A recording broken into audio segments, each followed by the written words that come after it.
کہ جو کچھ اس میں لکھا ہوگا اس سے ڈر رہے ہوں گے اور کہیں گے ہائے شامت،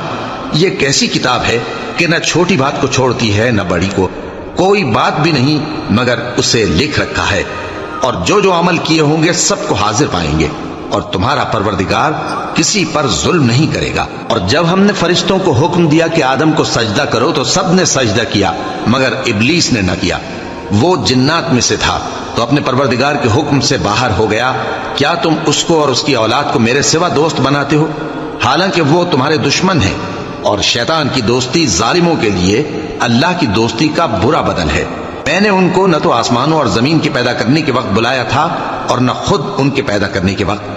اور میں ایسا نہ تھا کہ گمراہ کرنے والوں کو مددگار بناتا۔ اور جس دن اللہ فرمائے گا کہ اب میرے شریکوں کو جن کی نسبت تم معبود ہونے کا گمان رکھتے تھے بلاؤ، تو وہ ان کو بلائیں گے مگر وہ ان کو کچھ جواب نہ دیں گے، اور ہم ان کے درمیان ہلاکت کی ایک جگہ بنا دیں گے، اور گنہگار لوگ دوزخ کو دیکھیں گے تو یقین کر لیں گے کہ وہ اس میں پڑنے والے ہیں، اور اس سے بچنے کا کوئی رستہ نہ پائیں گے۔ اور ہم نے اس قرآن میں لوگوں کے سمجھانے کے لیے طرح طرح کی مثالیں بیان فرمائی ہیں، لیکن انسان سب چیزوں سے بڑھ کر جھگڑالو ہے، اور لوگوں کے پاس جب ہدایت آ گئی تو ان کو کس چیز نے منع کیا کہ ایمان لائیں اور اپنے پروردگار سے بخشش مانگیں، بجز اس کے کہ اس بات کے منتظر ہوں کہ انہیں بھی پہلوں کا سا معاملہ پیش آئے یا ان پر عذاب سامنے سے آ جائے۔ اور ہم جو پیغمبروں کو بھیجا کرتے ہیں تو صرف اس لیے کہ لوگوں کو اللہ کی نعمتوں کی خوشخبریاں سنائیں اور عذاب سے ڈرائیں، اور جو کافر ہیں وہ باطل کی مدد سے جھگڑا کرتے ہیں تاکہ اس سے حق کو پھسلا دیں، اور انہوں نے ہماری آیتوں کو اور جس چیز سے ان کو ڈرایا جاتا ہے اسے ہنسی بنا لیا ہے۔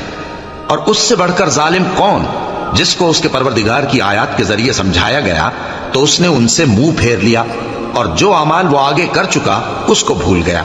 ہم نے ان کے دلوں پر پردے ڈال دیے کہ اسے سمجھ نہ سکیں، اور کانوں میں ثقل پیدا کر دیا ہے کہ سن نہ سکیں، اور اگر تم ان کو رستے کی طرف بلاؤ تو کبھی رستے پر نہ آئیں گے، اور تمہارا پروردگار بخشنے والا صاحب رحمت ہے۔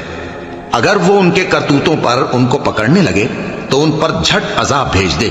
مگر ان کے لیے ایک وقت مقرر کر رکھا ہے کہ اس کے عذاب سے کوئی پناہ کی جگہ نہ پائیں گے۔ اور یہ بستیاں جو ویران پڑی ہیں، جب انہوں نے کفر کر کے ظلم کیا تو ہم نے ان کو تباہ کر دیا، اور ان کی تباہی کے لیے ایک وقت مقرر کر دیا تھا۔ اور جب موسیٰ نے اپنے شاگرد سے کہا کہ جب تک میں دو دریاؤں کے ملنے کی جگہ نہ پہنچ جاؤں ٹلنے کا نہیں، خاص صدیوں چلتا رہوں،